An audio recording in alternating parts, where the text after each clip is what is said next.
പ്രിയമുള്ളവരെ,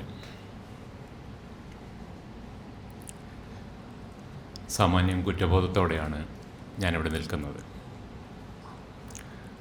നിത്യചൈതന്യ യതിയുടെ ജീവിതത്തിൻ്റെ ഭാഗമായ അദ്ദേഹത്തെ ആഴത്തിൽ മനസ്സിലാക്കുകയും അടുത്തറിയുമൊക്കെ ചെയ്ത പലരും ഉള്ള ഒരു വേദിയിലാണ് അദ്ദേഹത്തെക്കുറിച്ച് ഞാനൊരു പ്രഭാഷണം ചെയ്യാൻ പോകുന്നതെന്നതിൽ സാമാന്യത്തിലേറെ കുറ്റബോധം എനിക്കുണ്ട്. എന്നാൽ ഇത് ഏറ്റെടുക്കുന്നതിനൊരു പ്രത്യേക കാരണവുമുണ്ട്.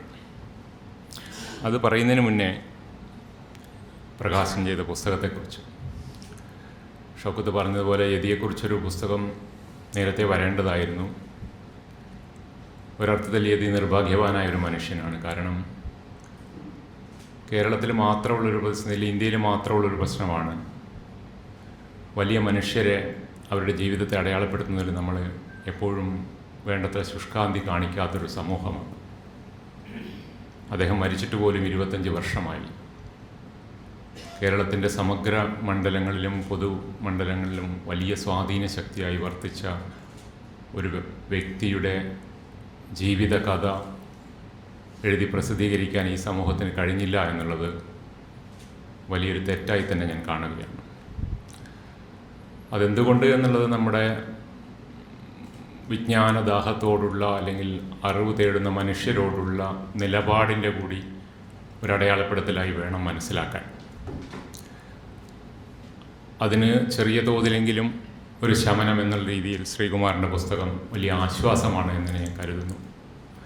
അടിസ്ഥാനപരമായി യതിയുടെ ജീവിതത്തെ ചെറിയ തോതിൽ കൃത്യതയോടെ അടയാളപ്പെടുത്താൻ ശ്രീകുമാറിൻ്റെ പുസ്തകത്തിന് കഴിയുന്നു എന്നുള്ളത് വരാനിരിക്കുന്ന ജീവചരിത്രങ്ങളിലെ അബദ്ധങ്ങൾ, ഷൗക്കത്ത് പറഞ്ഞ പോലുള്ള വരാനിരിക്കുന്ന അബദ്ധങ്ങളിൽ നിന്ന് മാറ്റി നിർത്താൻ ഈ ചെറിയ പുസ്തകത്തിന് കഴിയുമെന്നുള്ള കാര്യത്തിൽ സംശയമില്ല. അത്ര കൃത്യത ശ്രീകുമാറിൻ്റെ രചനയ്ക്കുണ്ട്. ശ്രീകുമാറിൻ്റെ ഒരു പ്രത്യേകത കൂടി അതാണ്. ശ്രീകുമാർ ഏറ്റെടുക്കുന്ന പുസ്തക ദൗത്യങ്ങളിലെല്ലാം തന്നെ തനിക്കറിയുന്നതിനപ്പുറം കണ്ടെത്തി അതിൻ്റെ ആഴത്തിൽ മനസ്സിലാക്കി അത് കൃത്യതയോടെ എഴുതുവാനുള്ള ഒരു ശേഷി ശ്രീകുമാറിനുണ്ട്.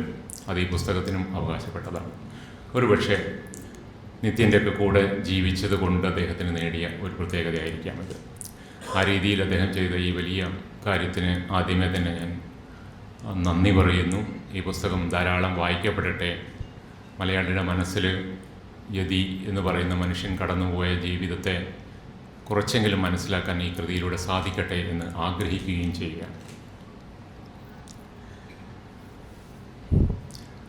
നിത്യചൈതന്യ യതി അദ്ദേഹത്തിന് 100 വയസ്സായി. നിർഭാഗ്യവശാൽ 25 കൊല്ലം മുൻപ് അദ്ദേഹം നമ്മളെ വിട്ടുപോയി. പക്ഷെ അദ്ദേഹത്തിൻ്റെ സ്വാധീന ശക്തി ഒരു തിരിച്ചുവരവിൻ്റെ പാതയിലാണിപ്പോൾ എന്ന് ഞാൻ കരുതുകയാണ്. ഏതെല്ലാമോ തരത്തിൽ യതിയുടെ ചിന്തകൾ, അദ്ദേഹം മുന്നോട്ട് വെച്ച ആശയങ്ങൾ, അതൊക്കെ അദ്ദേഹത്തെ മനസ്സിലാക്കാതെ അല്ലെങ്കിൽ അദ്ദേഹത്തെ അറിയാതിരുന്നൊരു തലമുറ പോലും അതിലേക്ക് കടന്നു പോകുന്ന ഒരു ചിത്രം ചെറിയ തോതിലെങ്കിലും കേരളത്തിൽ ഇന്നിപ്പോൾ ഉണ്ട്. അതെന്തുകൊണ്ട് സാധിച്ചു എന്ന് നോക്കുമ്പോഴാണ് യതിയുടെ പ്രസക്തി നമുക്ക് മനസ്സിലാവുക. യതി എന്നെ സംബന്ധിച്ചിടത്തോളം അദ്ദേഹവുമായി വ്യക്തിപരമായ ചില അപൂർവ ബന്ധങ്ങൾ, ചില ഇടപെടലുകൾ നടത്തിയിട്ടുണ്ടെന്നതിലുപരിയായിട്ട് മാറി നിന്നുകൊണ്ട് ഒരു സാംസ്കാരിക വ്യക്തിപ്രഭാവത്തെ നോക്കിക്കണ്ട ഒരു കാഴ്ചയിലൂടെയാണ് യതിയെ മനസ്സിലാക്കാൻ ശ്രമിച്ചിട്ടുള്ളത്. കാരണം അതിലുപരിയായിട്ട് അദ്ദേഹത്തിൻ്റെ ആശ്രമ ജീവിതത്തോടോ അല്ലെങ്കിൽ സന്യാസത്തോടോ അദ്ദേഹത്തിൻ്റെ പ്രസ്ഥാനത്തോടോ ഒന്നും ചേർന്ന് നിൽക്കാൻ ശ്രമിച്ച ഒരാളല്ല ഞാൻ. ഒരു മതവിശ്വാസിയല്ല, ഒരു ദൈവവിശ്വാസിയല്ല. സന്യാസം, ഗുരു എന്നൊക്കെ പറയുന്ന സാമ്പ്രദായിക രീതികളോട് പ്രത്യേക താല്പര്യമുള്ള ആളുമല്ല ഞാൻ. എന്നിട്ടും യതി എന്നിലൊരു വലിയ സ്വാധീന ശക്തിയായി നിലകൊണ്ടു എന്നുള്ളതാണ് യതിയുടെ പ്രസക്തി. കോളേജ് പഠനകാലത്തൊക്കെ യതിയുടെ ധാരാളം ലേഖനങ്ങൾ, അക്കാലത്ത് മലയാളത്തിൽ വന്നുകൊണ്ടിരുന്ന എല്ലാ മാസികകളിലും യതിയുടെ പങ്ക്തി ഉണ്ടാവുമായിരുന്നില്ല, യതിയുടെ കോളം ഉണ്ടായിരുന്നു. പലതിനെക്കുറിച്ച്, പല വിഷയങ്ങളെക്കുറിച്ച്. ഏതെങ്കിലും ഒരു മാസികയിൽ യതിയുടെ കോളം അങ്ങനെയൊന്നും ഉണ്ടാവില്ല. അത്രമാത്രം അദ്ദേഹം എഴുതിയൊരു കാലം. അതിനൊരു കാരണം മുനി നാരായണ പ്രസാദുമായി സംവദിച്ചപ്പോൾ അദ്ദേഹം പറഞ്ഞിട്ടുണ്ട്, ആരോ മുനിയുടെ അടുത്ത് പോയിട്ട് പരാതി പറഞ്ഞു, നമ്മുടെ അധ്യക്ഷൻ ഗുരു നിത്യചൈതന്യ എന്തിനാണ് ഈ മോശപ്പെട്ട മാസികളിലൊക്കെ ഇങ്ങനെ ധാരാളം ലേഖനങ്ങൾ എഴുതുന്നത്, പങ്ക്തികൾ എഴുതുന്നത് മോശമല്ലേ, ഗുരു ഒന്ന് പോയി അദ്ദേഹത്തോട് പറയണമെന്ന് പറയുകയും ഇതിൽ ആവേശം കൊണ്ട് നാരായണപ്രസാദ് സ്വാമി ഫേൺഹില്ലിൽ ചെന്നിട്ട് ഗുരുവിൻ്റെ അടുത്ത് സമാധാനമായിട്ട് പറഞ്ഞു, ഇങ്ങനെ ഗുരു എല്ലായിടത്തും എഴുതുന്നു, പല മാസികളും നമ്മുടെ ആയിട്ട് ചേർന്ന് നിൽക്കുന്നതോ അല്ലെങ്കിൽ ഇത്തരം വിഷയങ്ങൾ കൈകാര്യം ചെയ്യുന്നതോ ഒന്നും അല്ലല്ലോ, അപ്പോൾ അതെങ്ങനെയാണ് അത് ശരിയാവുക എന്നൊരു ചോദ്യം വളരെ ഭവ്യതയോടെ ചോദിച്ചപ്പോൾ ഗുരു പറഞ്ഞത്, ഇവിടെ എത്ര അന്തേവാസികളുണ്ടെന്ന് പ്രസാദ് സ്വാമിക്ക് അറിയുമോ? അപ്പോൾ അവരെയൊക്കെ തീറ്റിപ്പോറ്റണ്ടേ, അപ്പോൾ എനിക്ക് വരുമാനം എവിടുന്നാണ്, അപ്പോൾ അതിനുവേണ്ടി കണ്ടെത്തിയ ഒരു പ്രായോഗിക ബുദ്ധിയാണ് അത് എന്ന് മറുപടി പറഞ്ഞു ഒന്ന് മുനി പ്രസാദ് സ്വാമി എന്നോട് പറഞ്ഞിട്ടുണ്ട്. അപ്പോൾ അത്രമാത്രം എഴുതിയിരുന്ന ഒരു കാലഘട്ടത്തിൽ, ഞങ്ങളുടെയൊക്കെ യൗവന കാലഘട്ടത്തിൽ പലതും വായിക്കാനും ഒരുപക്ഷെ അത്തരം മാസികളിലെ മറ്റു ഭാഗങ്ങളൊന്നും തന്നെ നമ്മളെ സംബന്ധിച്ചിടത്തോളം പ്രധാനമായിരുന്നില്ല. പക്ഷേ ഗുരു എഴുതിയിരുന്നത് ഏത് വിഷയമായാലും അതിനെക്കുറിച്ച് വായിക്കാനുള്ള ഒരു പ്രേരണ ഉണ്ടായിരുന്നൊരു കാലഘട്ടത്തിലാണ് യാദൃശ്ചികമായി അദ്ദേഹത്തെ ഞാൻ പരിചയപ്പെടുന്നതും. അത് ഞാൻ പലപ്പോഴും പറഞ്ഞിട്ടുള്ളതാണ്. 45 മിനിറ്റൊക്കെ പറയുന്നുണ്ട്, അതുകൂടി പറയാം. ഒന്നോ രണ്ടോ സന്ദർഭങ്ങളിലാണ് വ്യക്തിപരമായ വലിയ അടുപ്പത്തിലേക്ക് കടക്കാൻ. ഞാനൊരു തിരുവനന്തപുരത്തൊരു പുസ്തകശാലയിലൊരു ജോലി ചെയ്തിരുന്ന കാലത്ത് അദ്ദേഹം എൻ്റെ സ്ഥാപനത്തിൻ്റെ മുന്നിൽ വരികയും അങ്ങനെ ഞങ്ങൾ പരിചയപ്പെടുകയും ചെയ്യുക. അപ്പോൾ അദ്ദേഹത്തെ കാണണമെന്ന് ആഗ്രഹിച്ചിരുന്ന കാലത്ത് അദ്ദേഹം എൻ്റെ സ്ഥാപനത്തിലേക്ക് വരികയും ഞാൻ അദ്ദേഹത്തിന് ധാരാളം പുസ്തകങ്ങളൊക്കെ കൊടുക്കണമെന്ന ആഗ്രഹത്തോടുകൂടി വലിയ വലിയ വിഷയങ്ങളൊക്കെ കണ്ടെത്തി ആ വിഷയങ്ങളിലെ പുതിയ പുസ്തകങ്ങളൊക്കെ എടുത്തു വെക്കുകയും ചെയ്ത ഒരു സന്ദർഭം. ഇൻസിഡൻ്റലി ഇന്ന് ഞാൻ വരുന്ന തൊട്ട് മുമ്പ് ന്യൂയോർക്ക് ടൈംസിലൊരു പുസ്തകത്തെക്കുറിച്ച് റോജർ പെൻറോസ് എന്ന് പറയുന്ന ഫിസിക്സിന് ഭൗതികശാസ്ത്രത്തിന് നോബൽ സമ്മാനം കഴിഞ്ഞതിലപ്പുറത്ത് വർഷം കിട്ടിയ റോജർ പെൻറോസ് എന്ന വലിയൊരു സയൻറ്റിസ്റ്റ് ഉണ്ട്. അദ്ദേഹത്തിൻ്റെ ഒരു ജീവചരിത്രത്തെക്കുറിച്ച് ഞാനിങ്ങനെ പെട്ടെന്ന് കാണുകയായിരുന്നു. പുതിയൊരു ജീവചരിത്രം വരുന്നത് അത് കണ്ടപ്പോൾ പെട്ടെന്ന് ഞാൻ എപ്പോഴും യതിയിലേക്ക് തിരിച്ചു പോകും ഇത്തരം. അപ്പോൾ അന്ന് എനിക്ക് ഓർമ്മ വന്നത്, ഇപ്പോൾ ഇത് കണ്ടപ്പോൾ ഞാൻ ഓർമ്മ വന്നത് റോജർ പെൻറോസിനെ കുറിച്ച് യാദൃശ്ചികമായി ഒരിക്കൽ അദ്ദേഹമായിട്ട് സംസാരിക്കാൻ എനിക്ക് സാധ്യത ഉണ്ടായിട്ടുണ്ട്. അത് ഒരുപക്ഷെ 90കളുടെ ആദ്യമാണ്. ഈ റോജർ പെൻറോസ് സ്റ്റീഫൻ ഹോക്കിംഗ് എന്ന് പറയുന്ന വളരെ പ്രസിദ്ധനായ ഫിസിക്സിസ്റ്റിൻ്റെ മാത്തമാറ്റിക്കൽ പോർഷൻ കൈകാര്യം ചെയ്യുന്ന കേംബ്രിഡ്ജിലെ പ്രൊഫസറായിരുന്നു അന്ന്. അപ്പോൾ അദ്ദേഹം എംപയേഴ്സ് ഓഫ് ദ മൈൻഡ് എന്നൊക്കെ പറഞ്ഞിട്ടുള്ള പുസ്തകം, വളരെ കോംപ്ലക്സ് ആയ പുസ്തകങ്ങളൊക്കെ എഴുതിയ കാലത്ത് ഈ സിംഗുലാരിറ്റി തിയറിയെക്കുറിച്ചാണ് ഈ റോജർ പെൻറോസിൻ്റെ പ്രധാനപ്പെട്ട സിദ്ധാന്തം. അപ്പോൾ ഇതൊക്കെ നമുക്ക് വായിച്ചിട്ടൊന്നും മനസ്സിലാക്കപ്പോൾ ഒരു ദിവസം യതിയായിട്ട് ഇങ്ങനെ സംസാരിക്കുകയും സിംഗുലാരിറ്റി സിദ്ധാന്തത്തെക്കുറിച്ച് ചെറുതായിട്ട് എനിക്ക് പറഞ്ഞു തരികയും ചെയ്ത ഓർമ്മ ഇന്ന് വീണ്ടും ഓർത്തെടുക്കുക. ഇതാണ് യതിയെ നമ്മളിലേക്കൊക്കെ എത്തിച്ച വളരെ പ്രധാനപ്പെട്ട കാര്യം. ക്വാണ്ടം മെക്കാനിക്സിനെ പറ്റിയായാലും വേറെ ഏതെങ്കിലും തരത്തിലുള്ള അത്തരം സാങ്കേതിക വിദ്യയുമായി ബന്ധപ്പെട്ട ശാസ്ത്രത്തിൻ്റെ വലിയ സിദ്ധാന്തങ്ങളെക്കുറിച്ച് അല്ലെങ്കിൽ ദാർശനിക സിദ്ധാന്തങ്ങളെക്കുറിച്ച് മലയാളിയോട് സംവദിച്ച അപൂർവം ചില വ്യക്തികളിൽ ഒരാളാണ്. അത് ആർക്കു വേണ്ടിയാണ് ഞാൻ സംസാരിക്കുന്നതെന്ന് വ്യക്തമായി മനസ്സിലാക്കുകയും അവർക്ക് വേണ്ടി അതിനെ സരളമായി പറയുകയും ചെയ്യുക എന്ന് പറയുന്നൊരു സ്ഥിതി ഉണ്ടായിരുന്നു. അപ്പോൾ അങ്ങനെയുള്ള ഒരാളെ കോളേജ് പഠനകാലത്തുള്ള ആവേശം കൊണ്ട് അദ്ദേഹത്തെ കാണാനിടയാവുകയും അങ്ങനെ പുസ്തകങ്ങളിലൂടെയുടെ ഒരു വലിയ ബന്ധം ഞങ്ങൾക്കിടയിൽ ഉണ്ടാവുകയും ചെയ്തു. ധാരാളം പുസ്തകങ്ങൾ അദ്ദേഹത്തിന് കൊടുക്കാനും അദ്ദേഹം ധാരാളം പുസ്തകങ്ങളെക്കുറിച്ചും എഴുത്തുകാരെക്കുറിച്ചും ഇതുപോലുള്ള സിദ്ധാന്തങ്ങളെക്കുറിച്ചും എനിക്ക് പറഞ്ഞു തരാനും യാദൃശ്ചികമായ കണ്ടുമുട്ടലുകളുടെ ഇടയിൽ ഉണ്ടായിട്ടുണ്ട്. പലതവണ നിർബന്ധിച്ചിട്ടുണ്ടെങ്കിലും ഒരിക്കൽ പോലും ഫേൺഹിൽ പോകാനോ അദ്ദേഹത്തിൻ്റെ വസതിയിലും ഷൗക്കത്തൊക്കെയുള്ള സ്ഥലത്തേക്ക് പോകാൻ എനിക്ക് കഴിഞ്ഞിട്ടില്ല. അതെൻ്റെ നിർഭാഗ്യങ്ങളിലൊന്നായി നിൽക്കുന്നു.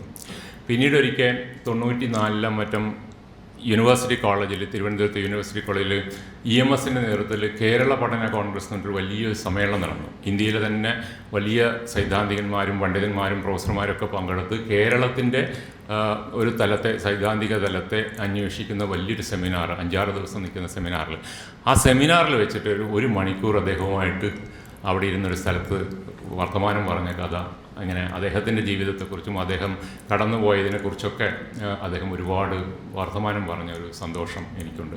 ഇതൊക്കെ എന്തിനെന്നോട് പറഞ്ഞു എന്ന് ചോദിച്ചു കഴിഞ്ഞാൽ അതിൻ്റെ ഉത്തരം അദ്ദേഹത്തിന് അറിയാം.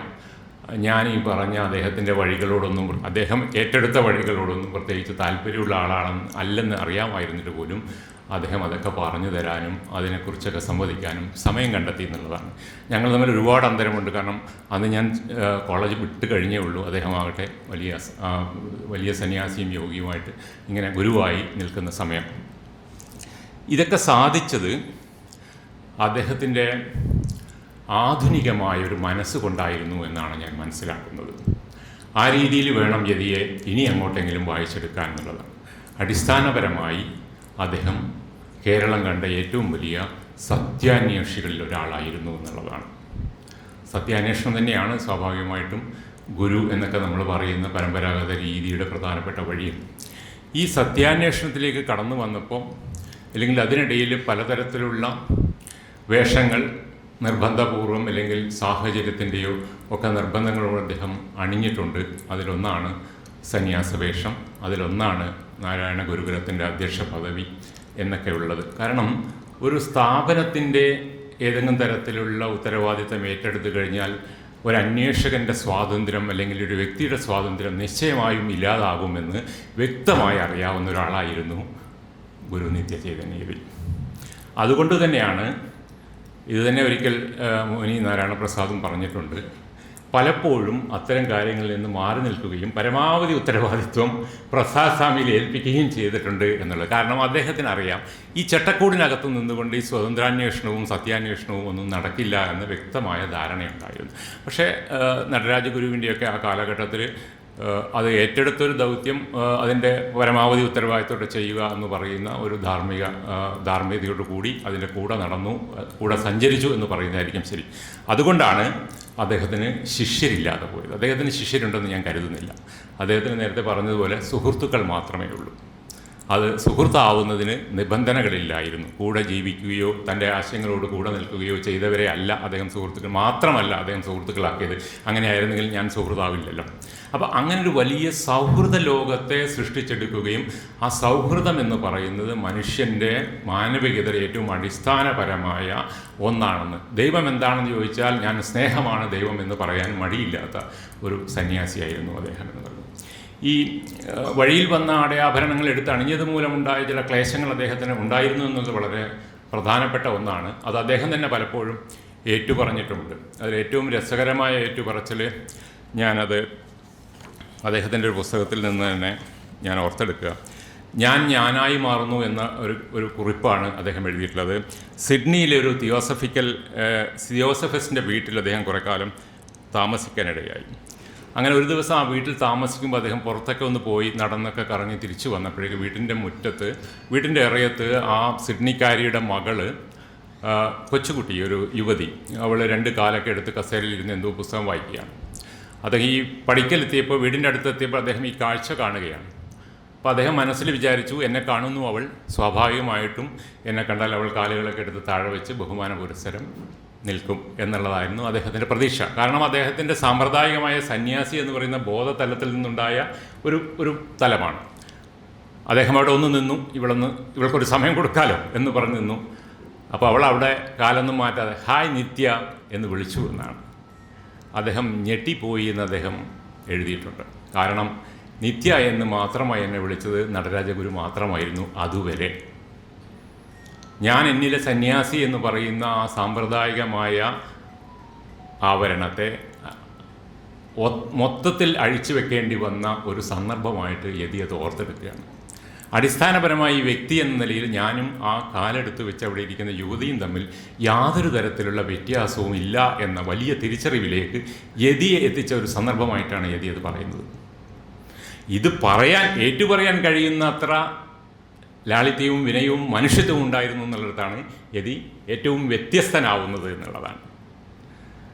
ഇത് വായിച്ചപ്പോൾ ഇതുപോലൊരു സന്ദർഭം എനിക്കുണ്ടായിരുന്നു. തിരുവനന്തപുരത്ത് ഭഗവത്ഗീത സ്വാധ്യായം നടക്കുമ്പോൾ ഒരു ദിവസം യാദൃശ്യമായ മറ്റൊരു കാരണത്തിന് സ്വാധ്യായം കേൾക്കാൻ പോയതിൽ അദ്ദേഹത്തെ ഒന്ന് കാണണമെന്ന് പറഞ്ഞ് വേറൊരു കാര്യത്തിന് പോയപ്പോൾ ഞങ്ങൾ അവിടെ പോയപ്പോൾ അദ്ദേഹം സ്റ്റേജിൽ ഇങ്ങനെ ഇരിക്കുകയാണ്. പുസ്തകമൊക്കെ ഇങ്ങനെ മറച്ചു നോക്കുന്ന ആളുകളൊക്കെ വന്ന് നിറയുന്നു. അപ്പോൾ ഞാനും എൻ്റെ അടുത്ത് പി ഗോവിന്ദപിള്ള എന്ന് പറയുന്ന വലിയ മാർക്സിസ്റ്റ് പണ്ഡിതനുണ്ടായിരുന്നു. അപ്പോൾ അദ്ദേഹം ഞങ്ങൾ രണ്ടുപേരും അങ്ങനെ ഇരിക്കുമ്പോൾ യതിയുടെ അടുത്ത് ആരൊക്കെയോ വന്നിട്ട്, സ്ത്രീകളും ചില പുരുഷന്മാരൊക്കെ വന്നിട്ട് യതിയുടെ കാല് തൊടുന്നുണ്ട്. യതി അതൊക്കെ നോക്കുന്നുണ്ട്. ഇങ്ങനെ പിന്നെയും പുസ്തകത്തിലേക്കും. അപ്പോൾ പി ജി എന്നോട് ചോദിച്ചു, യതിയെ പോലുള്ള ആൾ എന്തിനാണ് ഇങ്ങനെ ഒരു വൃത്തികേടിന് കൂട്ടു നിൽക്കുന്നതെന്ന് ചോദിച്ചു. അപ്പം ഞാൻ പറഞ്ഞു, അന്നത്തെ തിളപ്പിൽ ഞാൻ പറഞ്ഞു ചോദിക്കാവുന്നതാണ് നമുക്ക്. എന്നാൽ നമുക്ക് ചോദിക്കാമെന്ന് പറഞ്ഞ് നമ്മൾ രണ്ടുപേരും കൂടി വേദിയിലേക്ക് കയറുകയാണ്. അപ്പോൾ വേദിയിലേക്ക് കയറിയപ്പോൾ പി ജി എന്നെ പറ്റിച്ചു. ഇവൻ എന്തോ ഒരു സംശയമുണ്ട് എന്ന് പറഞ്ഞിട്ട് അദ്ദേഹം മാറ്റി. അപ്പം ഞാൻ അന്നത്തെ എന്തായാലും ശരി ചോദിച്ചു കളഞ്ഞു, യതി എന്തിനാണ് ഇങ്ങനെയൊക്കെ ചെയ്യുന്നത്? ഇതൊരു ആധുനിക മനുഷ്യനെ സംബന്ധിച്ചിടത്തോളം ഇത് ശരിയായ വഴിയാണോ എന്നുള്ള രീതിയിൽ ഞാനൊരു ചോദ്യം ചോദിച്ചു.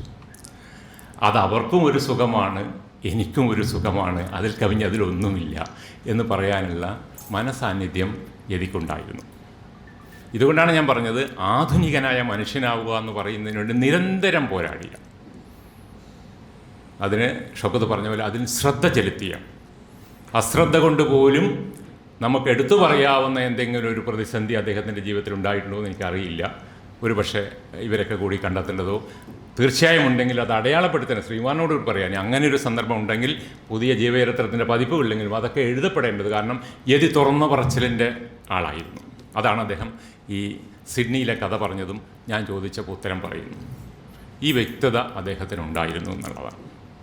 അതുപോലെ തന്നെ ആശയങ്ങളുടെ കാര്യത്തിൽ അദ്ദേഹത്തിനറിയാം സന്യാസി എന്ന് പറയുന്ന ഒരു പ്രധാനപ്പെട്ട കാര്യമൊന്നുമല്ല. സാമ്പ്രദായിക സന്യാസത്തിൽ അദ്ദേഹത്തെ വിശ്വസിച്ചില്ല. പലപ്പോഴും ആ വേഷവും താഴേക്ക് അദ്ദേഹത്തിന് ബുദ്ധിമുട്ടായിട്ടും അദ്ദേഹത്തിന് ചിലപ്പോഴെങ്കിലും തോന്നിയിട്ടുണ്ട്. ചിലപ്പോൾ ചെറിയ സൗകര്യമായിട്ട് ഉപയോഗിച്ചു എന്ന് പറയാനുള്ള മനസ്സും അദ്ദേഹം കാണിച്ചിട്ടുണ്ട്. അടിസ്ഥാനപരമായി ഈ സത്യാന്വേഷണം അറിവ് എന്ന് തേടലാണ്.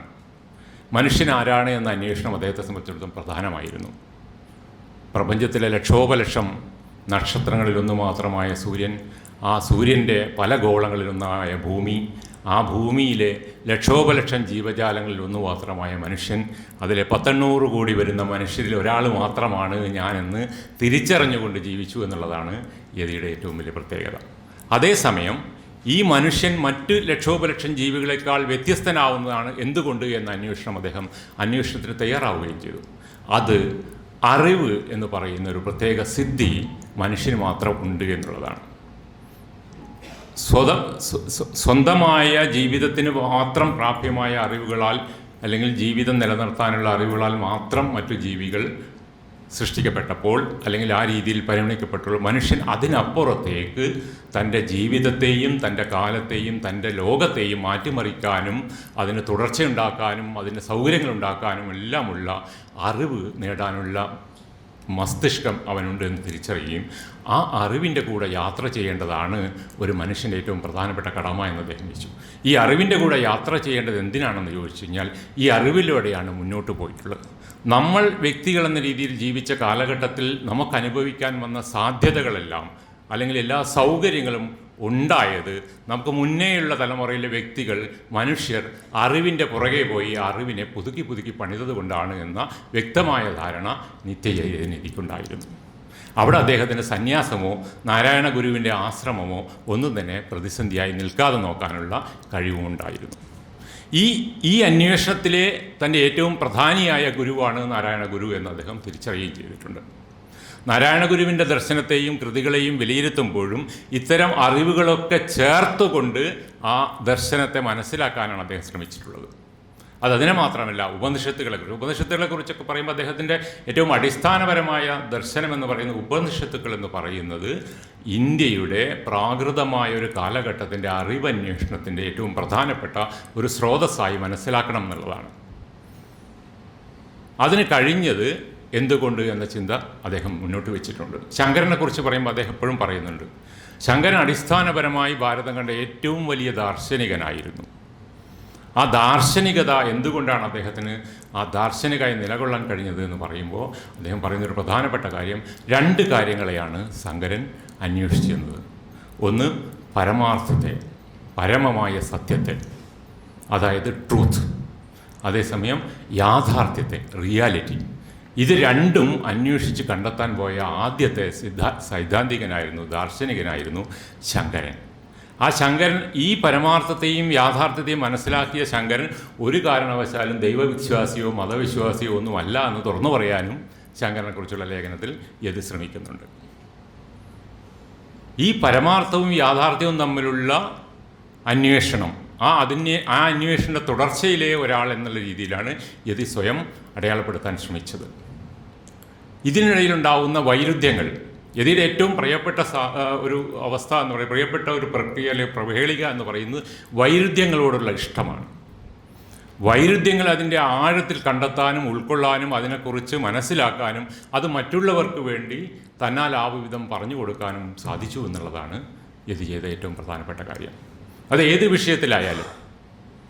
അത് നേരത്തെ തന്നെ അതിനൊരു മുൻചരിത്രമുണ്ട്. നടരാജഗുരുവും അങ്ങനെയാണ്.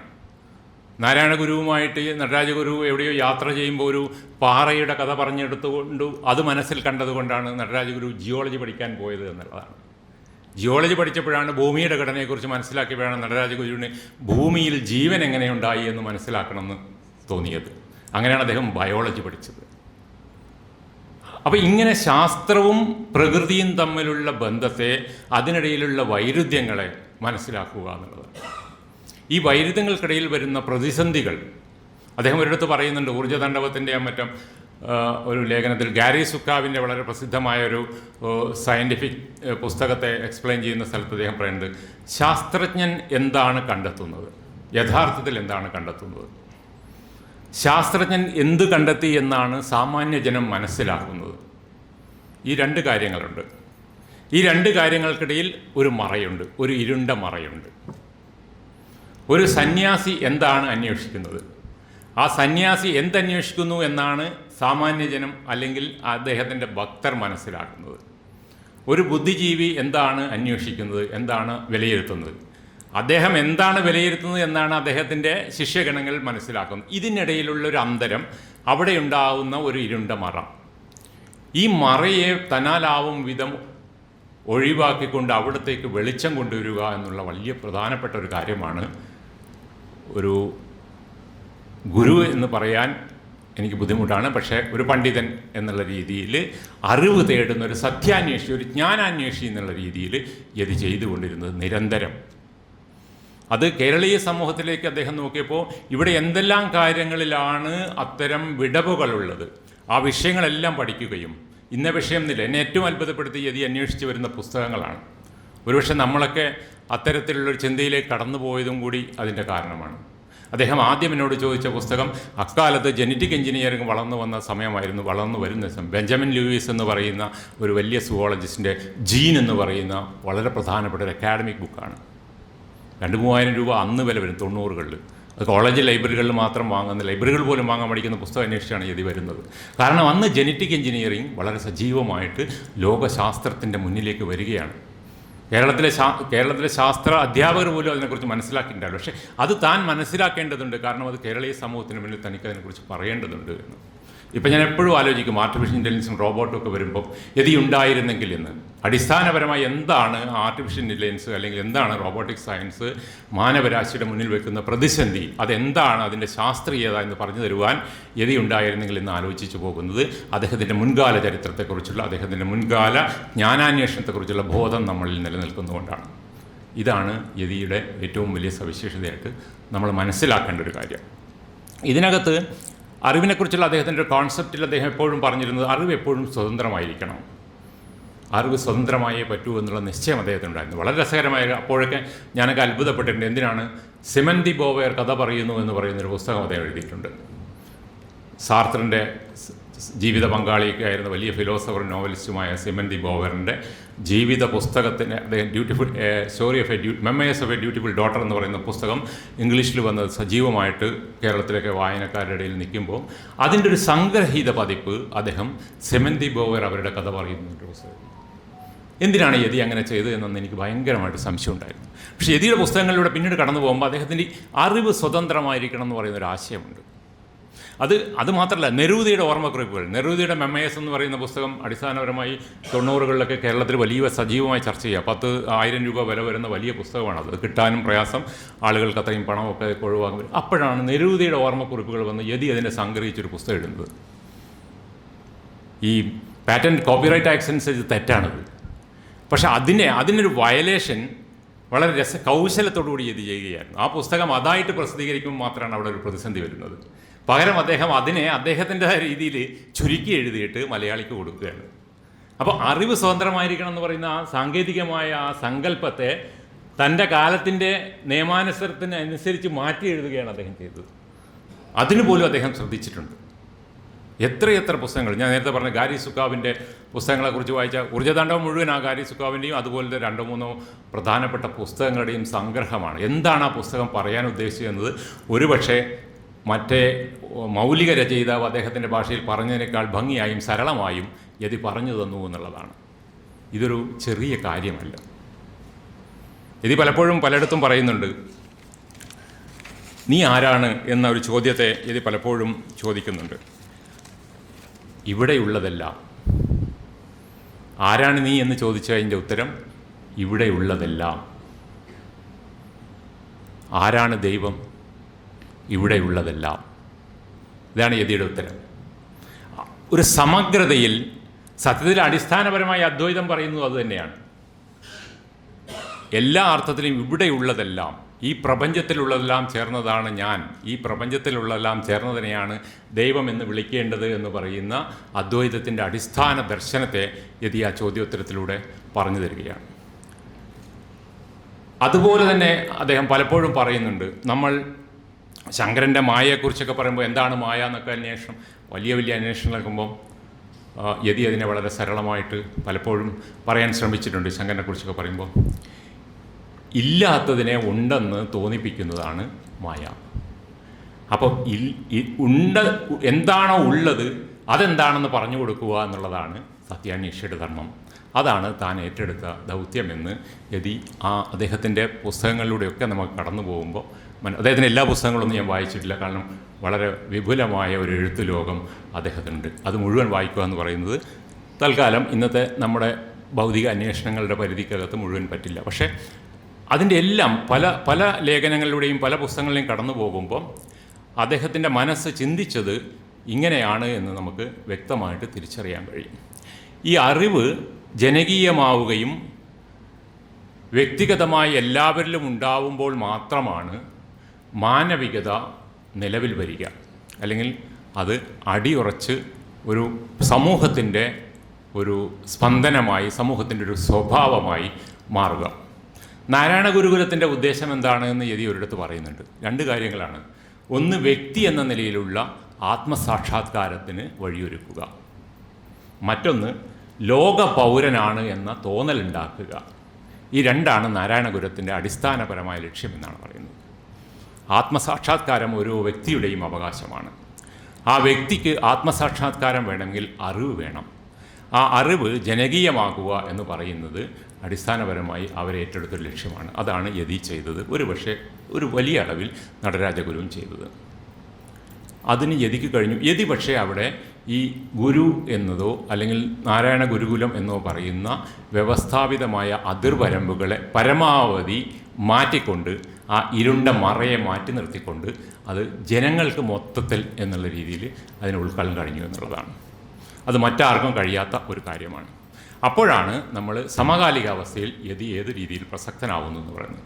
ഇന്ന് നമുക്കറിയാം, നമ്മുടെ ഗുരുക്കന്മാർ അല്ലെങ്കിൽ സന്യാസിമാർ എന്നൊക്കെ പറയുന്നത് അടിസ്ഥാനപരമായി ഏത് തരത്തിലുള്ളതാണെന്ന് നമുക്ക് ചുറ്റും നോക്കിയാൽ മനസ്സിലാവും. നമ്മുടെ പത്രങ്ങളും ടെലിവിഷനുകളും രാഷ്ട്രീയ പ്രക്രിയകളും നോക്കുമ്പോൾ മനസ്സിലാവും ഏത് തരത്തിലുള്ള ഗുരുക്കന്മാരാണ്, ഏത് തരത്തിലുള്ള മതസന്യാസിമാരാണ് നമുക്ക് ചുറ്റുമുള്ളത്. ഇന്ത്യയുടെ അടിസ്ഥാനപരമായ ആധ്യാത്മികത അത് ലോജിക്കലാണ് എന്നാണ് യതി വിശ്വസിച്ചത്. ലോജിക്കലാണ്. അതുകൊണ്ടാണ് ശങ്കരൻ ദർശനികനാവുന്നത്. ലോജിക്കലായിട്ട് മാത്രം ചിന്തിക്കുക എന്ന് പറയുന്നത്. ലോജിക്കലായി ചിന്തിച്ചു കഴിഞ്ഞാൽ, അല്ലെങ്കിൽ ലോജിക്കലായി ചിന്തിക്കുന്ന ഒരാളെ ഇന്നത്തെ ഭാരതം, ഇന്ത്യ ഒരു കാരണവശാലും സന്യാസിയാവാൻ അല്ലെങ്കിൽ സന്യാസി എന്ന് വിശേഷിപ്പിക്കാൻ തയ്യാറാവില്ല. ലോജിക്കലാവാതിരിക്കുക, പരമാവധി ഭൂതകാലത്തിൻ്റെ സവിശേഷതകളെക്കുറിച്ച് ഇല്ലാത്തത് പറയുക, അതിനെ പ്രചരിപ്പിക്കുക എന്നുള്ളതായി മാറിയ ഒരു കാലത്താണ് നമ്മൾ ഇന്നത്തെ ഇന്ത്യയുടെ ആത്മീയത നിലനിൽക്കുന്നത്. ആ ആത്മീയതയെ ചോദ്യം ചെയ്തു എന്നുള്ളതാണ്. യതി അവസാന കാലത്ത് ആഗ്രഹിച്ചൊരു കാര്യം ഒരു അഭിമുഖത്തിൽ ഞാൻ പറയുന്നത് കേട്ടിട്ടുണ്ട്. ഇന്ത്യൻ ആത്മീയതയുടെ ചരിത്രം വളരെ വികലമായ രീതിയിലാണ് മനസ്സിലാക്കപ്പെട്ടിട്ടുള്ളത്. അതിന് സത്യസന്ധമായ വസ്തുനിഷ്ഠമായ ഒരു ചരിത്രം വേണ്ടതുണ്ട് എന്നാണ് ദൂരദർശനമായി നടത്തിയൊരു അഭിമുഖത്തിൽ യതി അവസാനമായിട്ട് ബൃഹദാരണ്യക്കെ എഴുതിയതിന് ശേഷം ഇനി എന്തെങ്കിലും എഴുതേണ്ടതുണ്ടോ എന്നുള്ള ചോദ്യത്തിന് അദ്ദേഹം പറയുന്നത് വളരെ പ്രധാനപ്പെട്ടൊരു കാര്യമാണ്. ഇന്ന് ലോകത്തിൻ്റെ മുന്നിൽ ഇന്ത്യൻ ദർശനം പാശ്ചാത്യ ദർശന പരമ്പരയോട് ചേർന്ന് നിൽക്കാത്തത് ഒരുപക്ഷെ ശങ്കരനെ പോലും ലോകത്തിലെ പ്രധാന ദാർശനികരിൽ ഒരാളായി ലോകം കണക്കാക്കാതെ അല്ലെങ്കിൽ കണക്കാക്കാൻ മടിക്കുന്നതിൻ്റെ ഒരു പ്രധാന കാരണം ഈ ആധ്യാത്മിക ചരിത്രത്തിൽ കൂട്ടിച്ചേർക്കപ്പെട്ട ഭക്തിയുടെ മയമാണ്. ഇപ്പം ഭക്തി അല്ല പ്രധാനമെന്നും, വ്യത്യസ്തമായ ഭക്തി ഉണ്ടായിരുന്നെങ്കിൽ അല്ലെങ്കിൽ ഭക്തിയായിരുന്നു അദ്ദേഹം മുന്നോട്ട് വെച്ച ആശയമെങ്കിൽ തീർച്ചയായിട്ടും ഷൗക്കത്ത് അദ്ദേഹത്തിൻ്റെ ശിഷ്യനാവുമായിരുന്നു, സുഹൃത്താവുമായിരുന്നില്ല. അപ്പോൾ ഭക്തി മാറ്റി നിർത്തിക്കൊണ്ട് വേണം വസ്തുനിഷ്ഠമായ ജീവിതം നയിക്കാനെന്ന് പറയും. അത്തരത്തിലുള്ളൊരു ആധ്യാത്മിക ലോകം ഇന്ത്യക്കുണ്ടെന്ന് മനസ്സിലാക്കുകയും അതിൻ്റെ ചരിത്രം എഴുതുകയും ചെയ്യേണ്ടതുണ്ട്. അങ്ങനെ എഴുതപ്പെടാത്തത് കൊണ്ട് ഇന്ത്യയിലെ ചരിത്രം അല്ലെങ്കിൽ ഭൂതകാലം എല്ലാ തരത്തിലും വികലമാക്കപ്പെട്ടിട്ടുണ്ട് എന്ന് അദ്ദേഹം മനസ്സിലാക്കിയിരുന്നു. ഇതൊക്കെയാണ് യതിയെ അടിസ്ഥാനപരമായി നമ്മൾ മനസ്സിലാക്കുമ്പോൾ ഏറ്റവും പ്രധാനമായിട്ട് നമ്മൾ കാണേണ്ട കാര്യം.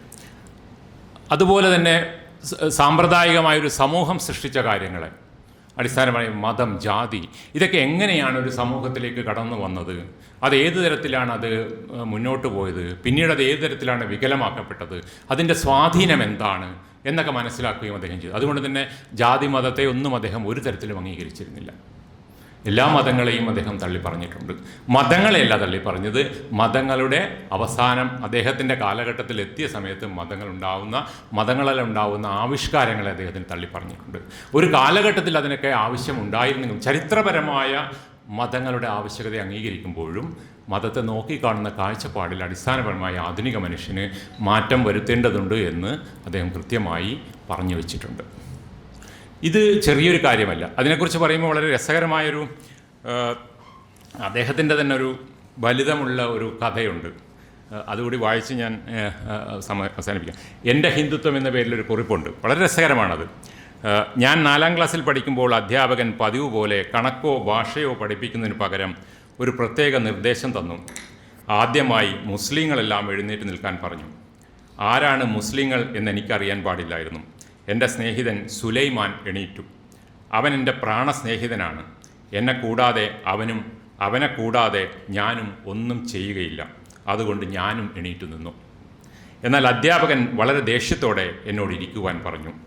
എന്തുകൊണ്ടാണെന്ന് എനിക്ക് മനസ്സിലായില്ല.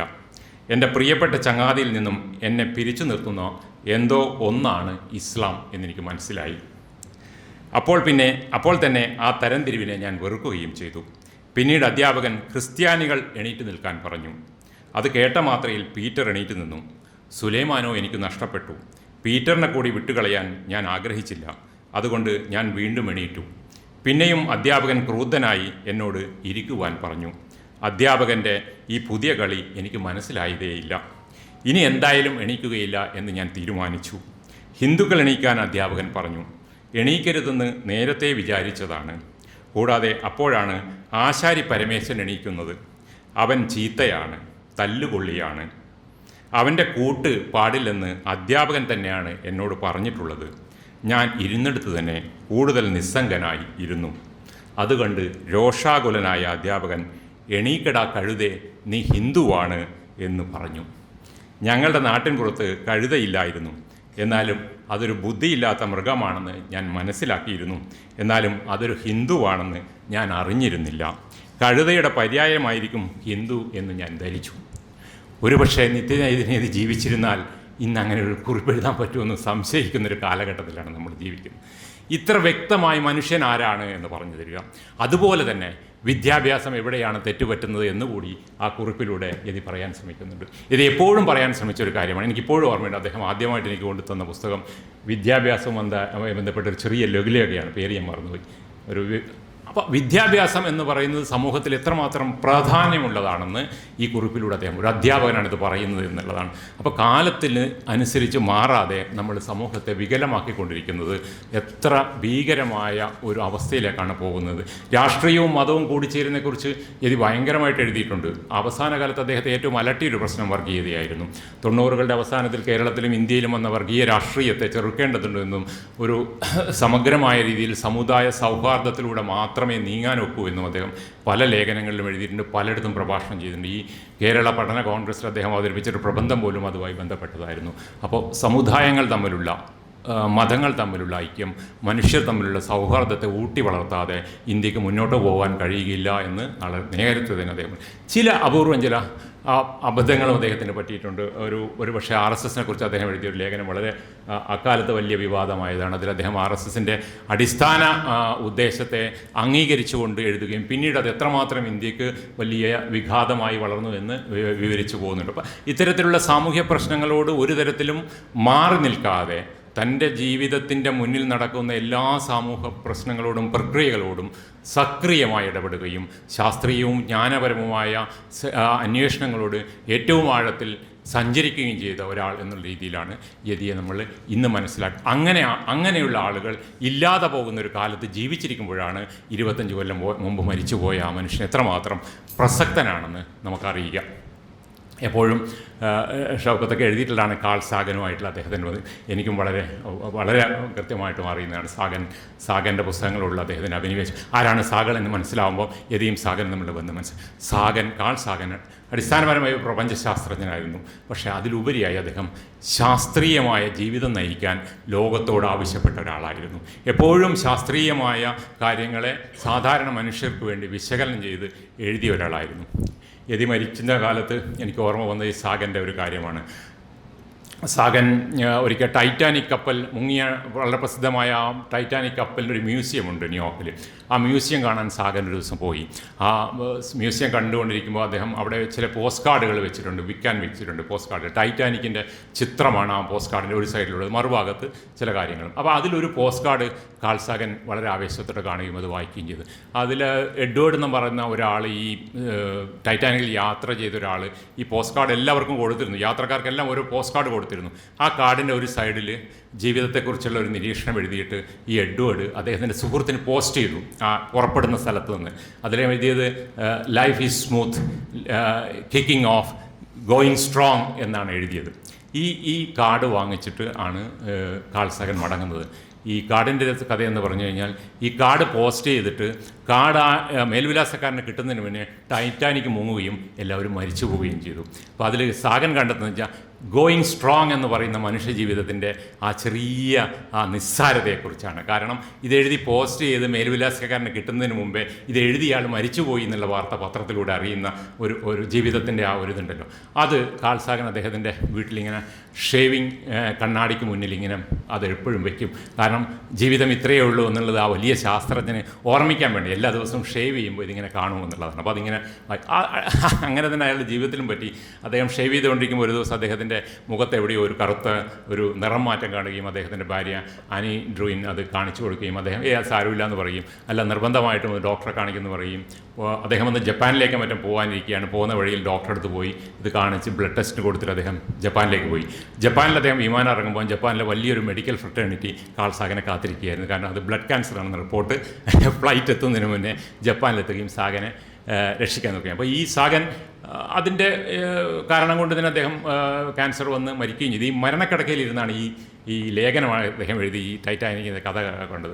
അതുപോലെ കേരളത്തിൻ്റെ നഭോമണ്ഡലത്തിൽ, സാമൂഹിക സാംസ്കാരിക മണ്ഡലത്തിൽ വലിയ സാന്നിധ്യമായിട്ട് മലയാളിയോട് ഇങ്ങനെയാണ് ജീവിക്കേണ്ടത്, ഇങ്ങനെയാണ് ആധുനിക മനുഷ്യനാവേണ്ടത് എന്ന് നിരന്തരം പറയുകയും അങ്ങനെ ആധുനിക മനുഷ്യനാവാൻ മലയാളിയെ ആദ്യമായി ശ്രമിച്ചവരിൽ ഒരാളാണ് നാരായണ ഗുരു എന്ന് ഓർമ്മപ്പെടുത്തുകയും ചെയ്ത് അങ്ങനെ സജീവ സാന്നിധ്യമായി നിൽക്കുമ്പോഴാണ് അപ്രതീക്ഷിതമായിട്ട് 1999 മെയ് 12 യതി നമ്മളിൽ നിന്ന് വിട്ടുപോയത്. യതിയുടെ ജീവിതത്തെ, അദ്ദേഹം പറഞ്ഞ ആശയങ്ങളെ ചേർത്ത് നിർത്തി വലിയ ഒരു സാധ്യതയായി നമ്മുടെ മുന്നിലുണ്ട്. ആധുനിക മനുഷ്യനാവുക, സാമ്പ്രദായികമായ അറിവുകളെയും ഇന്നലെ വരെ ഉണ്ടായിരുന്നു എന്നുള്ളത് കൊണ്ട് ഇന്നത് ശരിയാവണമെന്നില്ല. നമ്മൾ ചോദ്യം ചെയ്തുകൊണ്ട് ദീർഘമായ ആർഗ്യുമെൻറ്റേറ്റീവ് ഇന്ത്യൻ എന്നൊക്കെ പറയുന്നത് പോലെ ആശയത്തോട് മല്ലടിച്ചുകൊണ്ട് പുതിയ കാര്യങ്ങളെ മനസ്സിലാക്കുകയും പുതിയ ലോകത്തെ സൃഷ്ടിക്കുകയും ചെയ്യുക. അങ്ങനെ സൃഷ്ടിക്കുന്ന മനുഷ്യക്കൂട്ടരെയാണ് യതി ആഗ്രഹിച്ചത്. അങ്ങനെ ഒരു മനുഷ്യക്കൂട്ടർ ഉണ്ടാകുമ്പോഴാണ് യതിയോട് ഈ സമൂഹത്തിന് നീതി പുലർത്താൻ കഴിയുക. ഇങ്ങനൊരു സംവാദത്തിന് അവസരം ശ്രീകുമാറിനും ചവറയിലെ അച്ഛനോടും നന്ദി പറഞ്ഞുകൊണ്ട് നിർത്തുന്നു.